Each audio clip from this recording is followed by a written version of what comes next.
Good morning, students. In the previous lecture 3rd, we were studying about information technology and electronics industry. Now, these type of industries are more related to the computer section. Okay, the growth in the hardware and software is the key to the success of IT industry. Okay, so now the electronics industry covers a wide range of products from transistor sets to television, telephone, cellular telecom, pagers, telephone exchange, radars, computers and many other equipments required by the telecommunication industries. अब जब भी हम electronics की बात कर रहे हैं तो हम बहुत सारी चीज़ों के बारे में बात कर सकते हैं, जैसे कि टेलीविज़न है, कंप्यूटर है, टेलीफोन है, सेल्यूलर टेलीकॉम है, रडार है, टेलीफोन एक्सचेंज है। ये सारी इक्विपमेंट्स इलेक्ट्रॉनिक्स के अंडर आती हैं। Bangalore has emerged as the electronic capital of India, मतलब कि बैंगलोर को, इंडिया में बैंगलोर स्टेट को हम इलेक्ट्रॉनिक कैपिटल कह सकते हैं। Other important centres for electronic goods are Mumbai, Delhi, Hyderabad, Pune, Chennai, Kolkata, Lucknow and Coimbatore. Bangalore के अलावा भी ये कुछ स्टेट्स हैं जो इम्पोर्टेंट सेंटर्स हैं।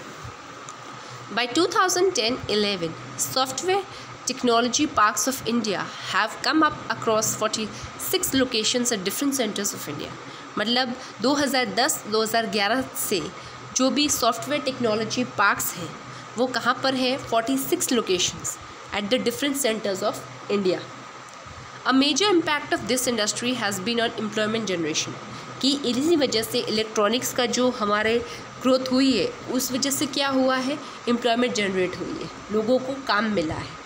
It is encouraging to know that 30% of the people employed in this sector are women. Electronics के क्षेत्र में जो 30% है वो वुमेंस का है, और ये एक बहुत ही अच्छी और बहुत ही इंकरेजिंग बात है। Now here we have some software technology parks. यहाँ पर कुछ क्षेत्र दिए हैं जिससे हम सॉफ्टवेयर टेक्नोलॉजी जो पार्क्स हैं उसमें है Indore, Mumbai, Pune, Hyderabad, Bengaluru, Mysuru, Thiruvananthapuram, Chennai, Visakhapatnam, Bhubaneswar, Kolkata, Jaipur, Noida, Mohali, Srinagar. So these are some software technology parks.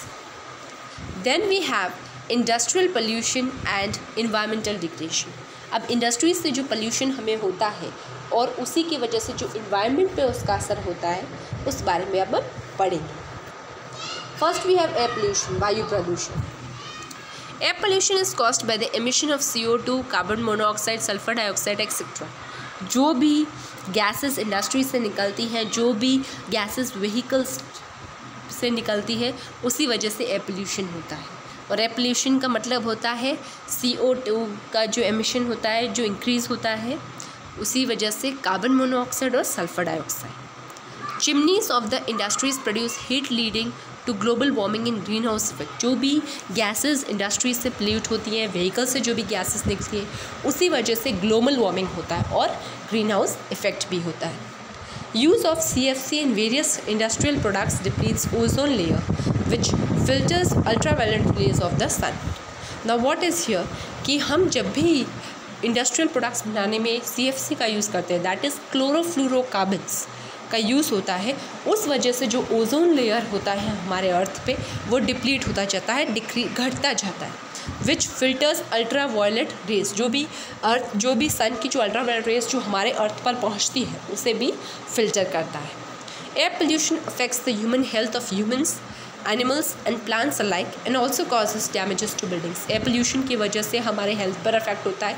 Obviously अगर हमारे अंदर व्हीकल्स की गैसेस जाएंगी हमारे लंग्स में तो वो कहीं ना कहीं हमारे हेल्थ को अफेक्ट करेंगी, फिर एनिमल्स को भी अफेक्ट करती हैं और प्लांट्स और बिल्डिंग्स को भी अफेक्ट करती हैं। Then we have water pollution.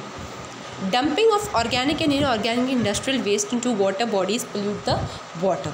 अब यहाँ पर क्या है, वाटर पोल्यूशन कैसे होता है कि जो भी इंडस्ट्रियल वेस्ट, ऑर्गेनिक हो या इनऑर्गेनिक वेस्ट, जो भी इंडस्ट्रीज से निकलता है वो पानी में जाकर मिलता है और उसी वजह से पानी पोल्यूट हो जाता है। ओके, वाटर पोल्यूट हो जाता है।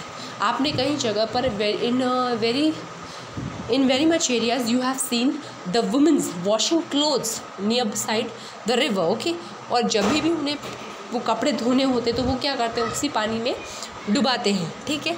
तो इस वजह से जो पानी होता है, पानी जो पीने की जो क्षमता होती है, उसी वजह से पानी का प्रदूषण होता है, ओके, वाटर पोल्यूशन होता है। Water pollution is also caused by the discharge of the untreated chemical waste like dyes, detergent, acids, heavy metals like lead and mercury, plastics, fertilizers। जैसे आप पानी में कोई चीज़ प्लास्टिक्स जैसे चीज़ें फेंकते हो या फिर कोई डाइज है, डिटर्जेंट्स हैं, उस वजह से भी वाटर पोल्यूशन होता है। Industries which produce paper, pulp, chemical, leather, acids, dyes, fertilizers, etc. generate lots of toxic waste which kills the aquatic life। अब जो भी इंडस्ट्रीज प्रोड्यूस करती है, जैसे पेपर है, पल्प है, केमिकल है, लेदर है, एसिड्स है, डाइस और फर्टिलाइजर्स, और उस सब से जो भी वेस्ट निकलता है, वो जो एक्वेटिक जो लाइफ होती है पानी के अंदर, जो भी मछलियाँ होती हैं, जो भी एक्वेटिक प्लांट्स होते हैं, उनको भी ये डैमेज करता है। Then we have thermal pollution. Thermal pollution of water occurs when hot water from factories and thermal plants is drained into rivers and ponds before cooling।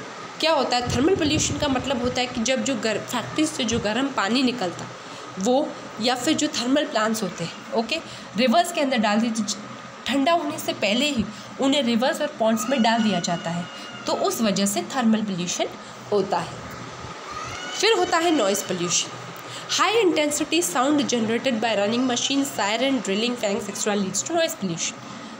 ध्वनि प्रदूषण, ठीक है, ज़ोर ज़ोर से आवाज़ें करना, जोर जोर से मशीन्स रन करना, सायरन है, हॉर्न्स हैं, फैंस हैं, उन सभी से नॉइज़ पोल्यूशन होता है।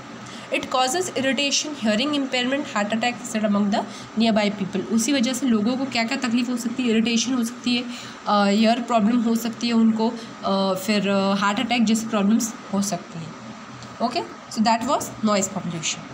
अब हमने देख लिया, we have talked about air pollution, water pollution, thermal pollution, noise pollution. इन सब पोल्यूशंस के बारे में तो हमने पढ़ लिया। Now we will see that how can environmental degradation be controlled, okay. Minimizing use water for processing by reusing and recycling it into a more successive stage, okay. पहले तो कि हमें पानी का सब कम से कम उपयोग करना होगा प्रोसेसिंग में, प्रोडक्शन में हम उसे कम से कम प्रयोग करेंगे, और वो भी कैसे, उसे वापस से रीयूज़ करके, रीसाइकलिंग करके 2-3 स्टेजेस पे, 2-3 फिल्टर्स पे उसे फिल्टर करके, रीयूज़, रिसाइकल करके हम उसका यूज़ कर सकते हैं प्रोसेसिंग में। उसके बाद है harvesting of rain water to meet water requirements. You can do rain water harvesting, okay. You can make we can say a type of well, okay. Rain water harvesting everybody knows कि rain water harvesting का मतलब होता है कि अपने roof के अंदर एक कुछ 2-4 फुट का गड्ढा उस टाइप का एक बना के, उसी के सर्कल में ऊपर से पालियाँ बना देते हो, ओके। उसी वजह से जो बारिश का पानी होता है वो उसमें इकट्ठा होता है, तो उसी को कहते हैं rain water harvesting. So rain water harvesting is also a method to meet the water requirements. Treating hot water and effluence before releasing them in rivers and ponds. जब भी गर्म पानी का जो भी एफ्लुएंस है, जो भी हॉट वाटर्स हैं, उसको ट्रीट किया चाहिए जिससे पहले कि वो नदियों में और पॉन्ड्स में जाकर मिल सके। Treatment of industrial affluence can be done in 3 phases। हम अब एफ्लुएंस का ट्रीटमेंट कैसे कर सकते हैं, इंडस्ट्रियल जो वेस्ट है उसका ट्रीटमेंट हम कैसे कर सकते हैं, 3 phases होते हैं इसके।